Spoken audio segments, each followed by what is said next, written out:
நேற்று big pass வீட்டில் Arora evict ஆன பிறகு பிக் பாஸ் வாய்ஸ் வந்து பார்த்தீங்கன்னா அரோராவுக்கு மட்டும் ரொம்ப ஸ்பெஷலாக பேசியிருப்பாரு. அப்புறமா இந்த பிக் பாஸ் வாய்ஸ் வந்து பார்த்தீங்கன்னா விஜய் சேதுபதி அவர்கிட்ட கூட சரியாகவே பேசலை. இந்த பிக் பாஸ் வாய்ஸ் அந்த வாய்ஸ் பேசுனது பார்த்தா அவருக்கு அரோராவை ரொம்ப பர்சனலாக கனெக்ஷன் இருக்கிற மாதிரியும் பர்சனலாக தெரிகிற மாதிரியும் அந்த மாதிரி இருந்துச்சு. ஓகேவா, இது ஒரு கேம் காம்படிஷன் ஷோ. இந்த இடத்துல வந்து மேக்ஸிமம் உங்களால் முடிஞ்ச அளவுக்கு சமமாக எல்லாரும் ட்ரீட்மெண்ட் பண்ணோம். பட் அந்த மாதிரி சமமாக இவர் ட்ரீட்மெண்ட் பண்ண மாதிரி இல்லை. அப்படி ஓகே, உங்களுக்கு அரோரா ரொம்ப பிடிக்கும்னா அவங்களுக்கு ஸ்பெஷல் கேரிங் பண்ணுங்க. பட் அதுக்குன்ட்டு மற்றவங்கள வந்து அந்த அளவுக்கு கொஞ்சம் ஓரளவுக்காவது கொஞ்சம் நல்லா பேசியிருக்கணும். அந்த அளவுக்கு அவர் பேசவே இல்லை. அவர் பாட்டுக்கு எப்பா நீ போப்பா அந்த மாதிரி தான் அவர் பேசினாரு.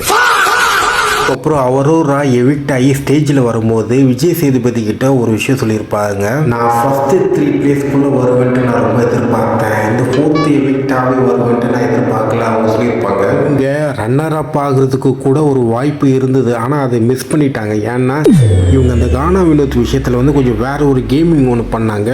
அது பீப்புளுக்கு யாருக்குமே பிடிக்கல. அதனால தான் கொஞ்சம் ஒரு அவர்ஷன் வர ஆரம்பிச்சது. இவங்க மேலே எல்லா தப்பும் நான் சொல்ல விரும்பலை. ஆனால் இவங்களோட கேமிங் வந்து கொஞ்சம் சரியாக பண்ணலையா இல்லை சரியாக மற்றவங்களுக்கு புரியலையா இல்லை என்னன்னு தெரில. இவங்க ஏதோ ஒரு மேனிப்புலேட் பண்ண மாதிரி இருந்தது கானா வினோத்தை. ஸோ அது ஒரு பெரிய நெகட்டிவாக எல்லாருக்கும் போய் சேர்ந்துச்சு. ஸோ இதுதான் நான் இங்கே ஷேர் பண்ண வரேன். இன்னொரு முக்கியமான ஒரு விஷயம் நான் இங்கே ஷேர் பண்ணி ஆகணும். அரோராவை பற்றி நீங்கள் என்ன வேணால் விமர்சனம் பண்ணுங்க, அது உங்களுடைய விருப்பம், அது என்ன வேணால் பண்ணிக்கோங்க, ஓகேவா. ஆனால் அவங்களுடைய ட்ரெஸ்ஸு, அதுக்கப்புறம் அவங்கள சப்ஸ்கிரைபர், அதுக்கப்புறம் நிறைய ஸ்லட் ஷேமிங் வந்து அரோரா மேலே நிறைய வைக்கிறீங்க, நிறைய பேர் வைக்கிறாங்க. அண்ட் அதை நான் இன்ஸ்டாகிராமில் பார்த்துருக்கேன், ட்விட்டரில் பார்த்துருக்கேன். ரொம்ப அதிகமாக போயிட்டே இருக்கேன். இது ரொம்ப அதிகமாக போயிட்டுருக்கு. இது அவங்களுடைய ஃப்ரீடம். அந்த ஃப்ரீடமுக்கு நாம் அவங்களுக்கு சப்போர்ட் பண்ணணும். அது அவங்களுடைய ஓன் ஃப்ரீடம் ஆஃப் எக்ஸ்ப்ரெஷன்.